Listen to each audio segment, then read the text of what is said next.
সংসার হয়ে গেলে একটা মেয়ে জীবন থেকে সবচেয়ে বেশি কি হারায় জানেন? যত্ন। কেউ তাকে ভাত বেড়ে দেবে সেই যত্ন, কেউ তার কথা শুনবে সেই যত্ন, তার ছোটখাটো স্যাক্রিফাইস অর্থাৎ ত্যাগের কথা কেউ মনে রাখবে, প্রচণ্ড ক্লান্তিতে কেউ তাকে একটু ছুটি দেবে সেই যত্ন, অন্তত কিছু প্রশংসা তো করতেই পারে। এত সব হারিয়েও মেয়েরা কি রকম সংসার আগলে ধরে জীবন পার করে দেয়। ছুটি নেই, ছাড় নেই, চোখের পানির দাম নেই, তাও সংসার আগলে ধরে থাকতে মেয়েদের কি প্রবল আগ্রহ, মেয়েদের কি স্যাক্রিফাইস।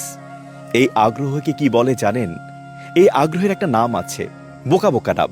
তার নাম হচ্ছে মায়া। নিজেকে নিঃশেষ করে সব আগলে রাখার এই আগ্রহের নাম মায়া। অথচ তার জন্য কেউ মায়া দেখায় না। হয়তো কারো কাছে কখনো খুব কালে ভদ্রে মায়া হয়, কিন্তু সেও সমাজের উচ্চ বর্গের চোখ রাঙানিতে মায়া দেখাতে ভুলে যায়।